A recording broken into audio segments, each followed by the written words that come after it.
Hey, badass black girls, and they making big moves. Hey, badass black girls, nothing that you can't do.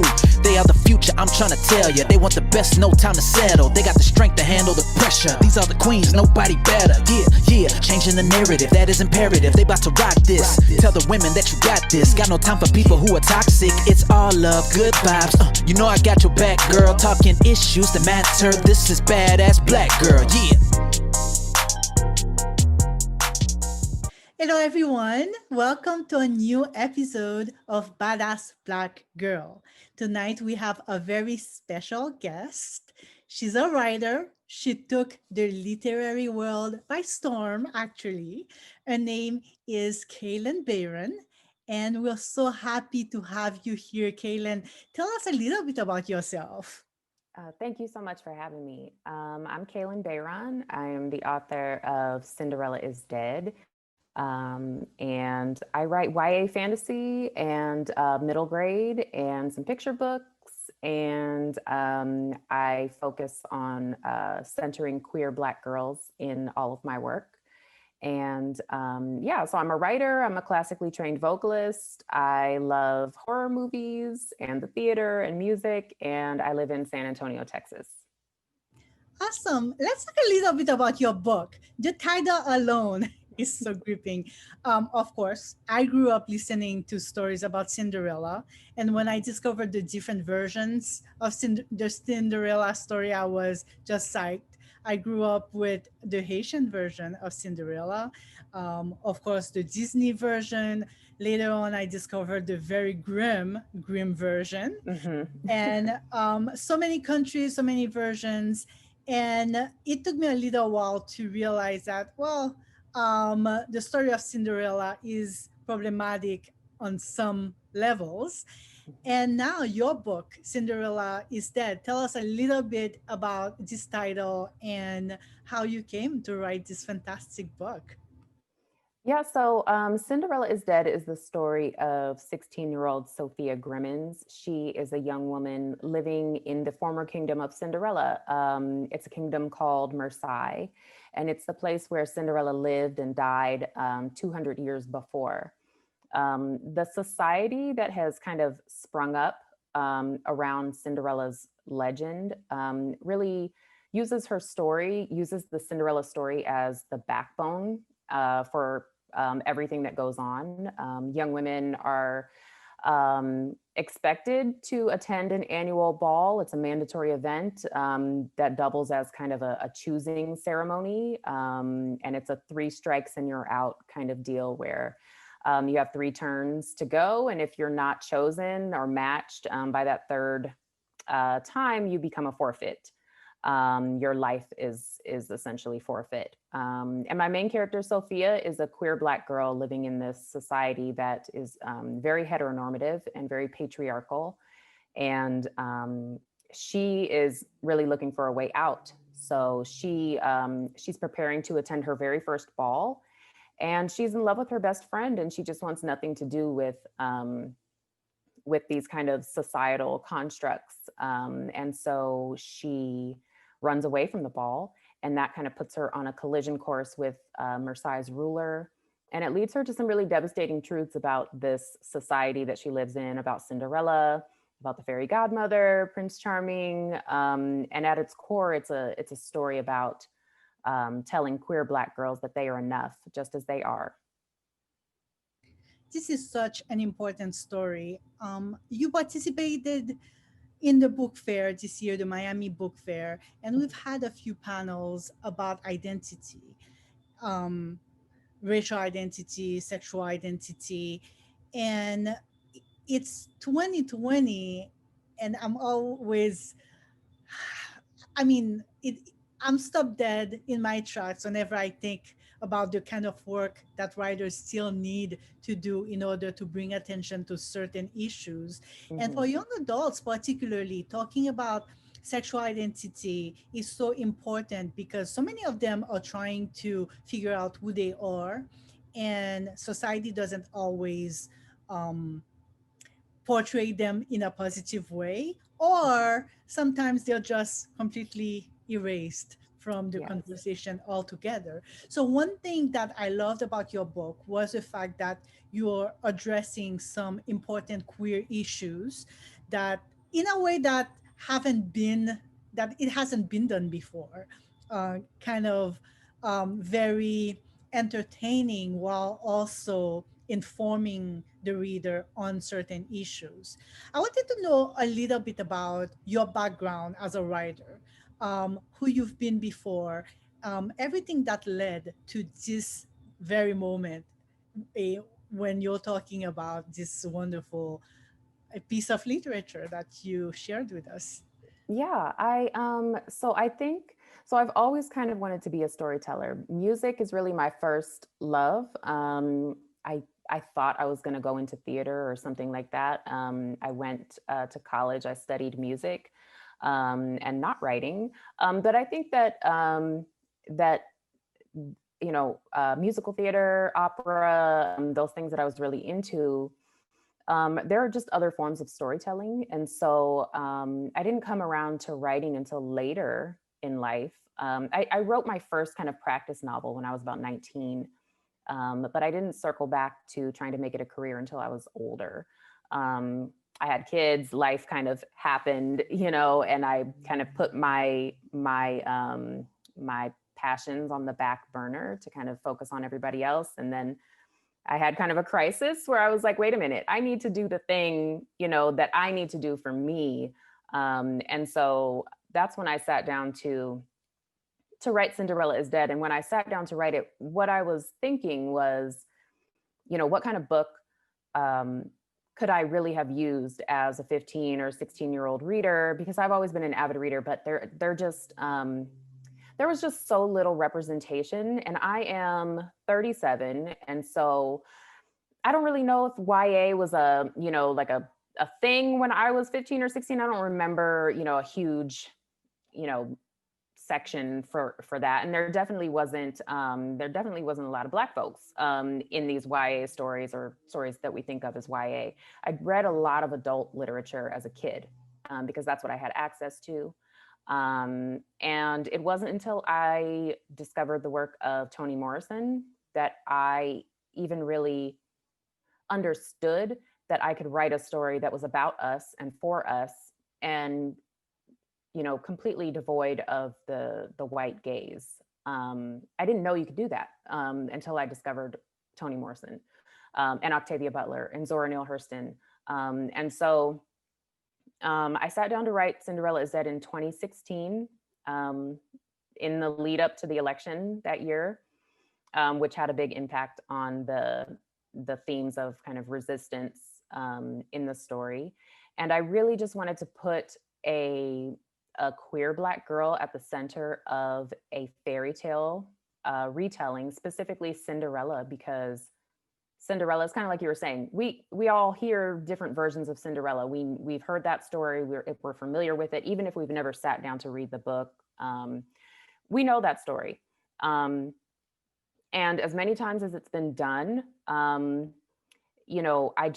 I never saw a queer Black girl at the center. I saw Brandy's, Cinderella with Whitney Houston. I saw that film version, and that's my favorite. But I wanted to have some more representation there, and I wanted to write this story that was equal parts social, commentary and dark fairy tale retelling.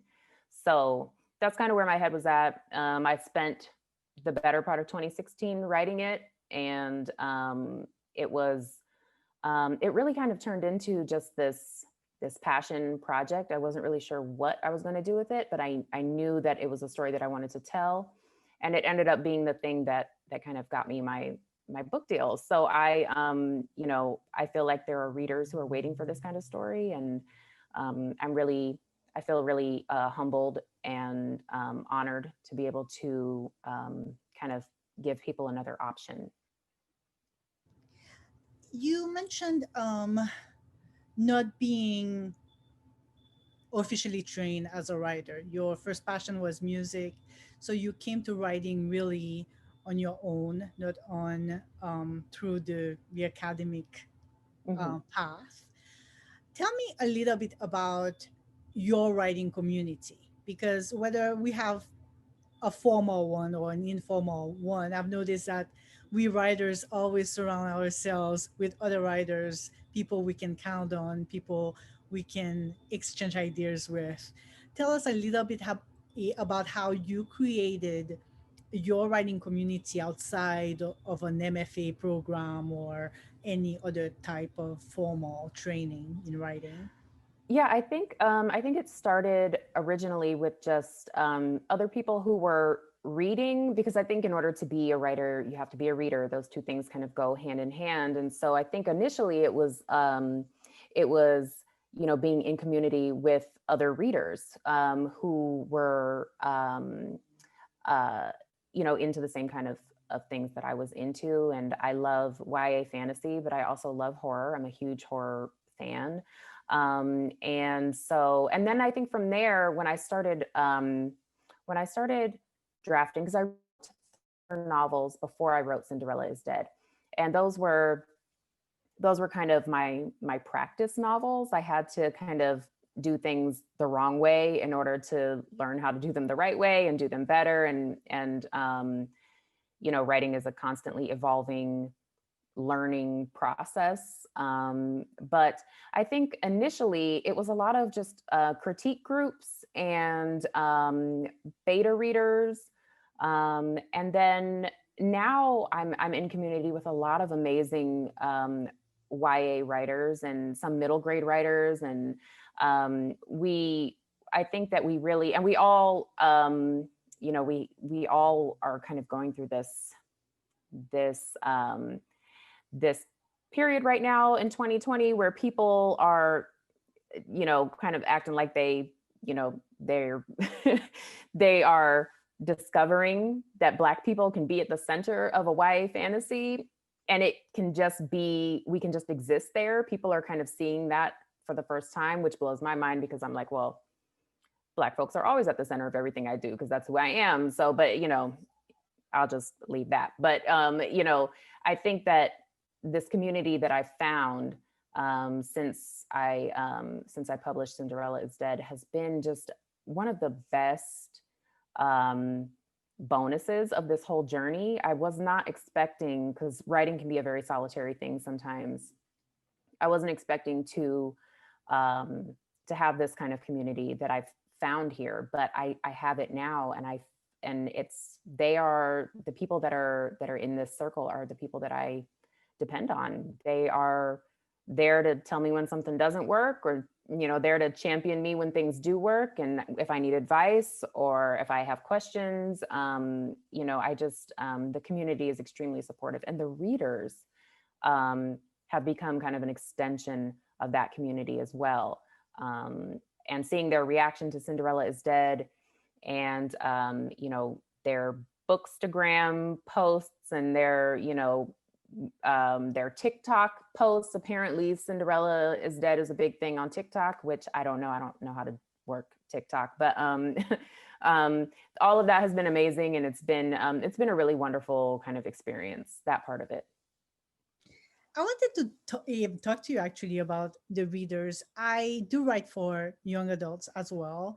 More recently, self-empowerment books. So I get to talk to a lot of kids virtually, because that's the world we live in right Mhm. now. And I wanted to know a little bit about your experience putting out this book during a pandemic, and how it's been to talk about it from a distance, from behind a computer screen, and whether you think that there's been a silver lining in being part of that new virtual reality. Yeah, so when COVID first started to be a real issue, I guess around you know, February, March, so Cinderella's Dead came out in July, at the beginning of July. So in March, we were still kind of like, okay, how bad is this going to be? You know, what kind of impact is this going to be? It wasn't 100% clear how bad it was going to end up being. By, I would say, like April, there was a kind of collective understanding that this was not going to get better anytime soon. And so we had to start thinking about shifting into a more virtual space. It was difficult. I think that you have these kind of dreams of what your launch is going to be like, or what you hope. You get to go on book tour, you get to meet people face to face, you get to sign books. And that was something that I was looking forward to. And I still think I'll get a chance to do that, hopefully. But it just didn't happen the way that I kind of wanted it to and hoped that it would. But I'm an optimist. I always have been. And so I look at this virtual environment, all these Zoom meetings, all these wonderful people that I get to meet, panels that I might not have been able to have been a part of if it was only in person. It has been a silver lining. It's been a real kind of eye opener for me, because I get to meet so many different people from all over the place. I've been having Zoom meetings with people in Australia and people in the UK, and it's been an amazing experience. And so I think that, all things considered, it's gone as well as it possibly could have gone. And so I'm very thankful for that. And I'm looking forward to next year, when maybe things, are, maybe we kind of move forward and find a way to move forward and kind of get to be, face to face with people again. I'm looking forward to that. But this works for what we're trying to do right now. We have to stay safe. We have to keep each other safe. And so I'm happy to be able to do these Zooms and talk to people. So you are a mother, you are a professional woman, and we live in a time that can be emotionally trying. So I was interested in knowing what you do to take care of yourself, to, well, basically apply self-care. Yeah. Oh my gosh. I, just being like completely honest, I really tried to just have kind of a stiff upper lip for, months. I tried to just kind of say, okay, I'm taking on the responsibility of writing new books, promoting Cinderella's Dead. I also have 4 kids, and 3 of them are in homeschool now. So everybody's in the house. My partner's working from home. I was trying to just soldier through. And about a month ago, I really just had like kind of an emotional break. I was just like crying. I was very upset. I think it was just kind of a buildup of all of this stress and these emotions. And I think it's okay to kind of let it out and have a good cry if you need to sometimes, have somebody to talk to. I cannot emphasize enough how great it is to have access to therapy. If you can do that, that is a helpful tool. It's an act of self-care to make sure that you are taken care of. But when it comes to just being at home, I have found that, good movies, and I've been reading a lot of, I'm always reading, but I've been reading more lately, just to kind of as an escape. And I don't know, I love like Thai food. So like if I order some food and I have a good movie, and I just try to stay focused on the things that kind of bring me joy. And, in my everyday life, little things, good coffee, good food, a good laugh, my family. I try to focus on those little things because they are what kind of keep me afloat, from day to day. Very useful indeed. Thank you so much for being here with us today. What is one piece of advice you would like to leave us with? So I think that if I could speak to, aspiring writers, creatives, across all mediums, I would say that The world is kind of chaotic right now, but your work is needed. There is an audience there for it. There are people who are waiting for your stories, for your art, for your music, for your films, for whatever you're doing. There are people out here who need it and who are looking for something to keep them afloat.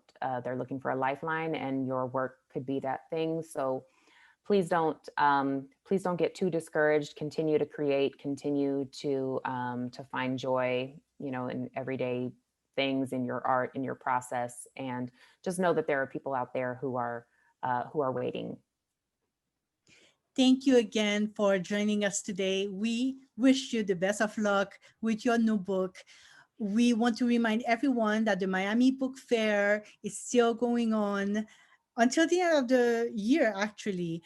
If you visit miamibookfaironline.com, you can see the panels that we brought to you this year, including a panel with Kalynn. So I encourage everyone to visit the Miami Book Fair. It's easy to register. I keep calling it the Netflix for books because it's such an innovative platform.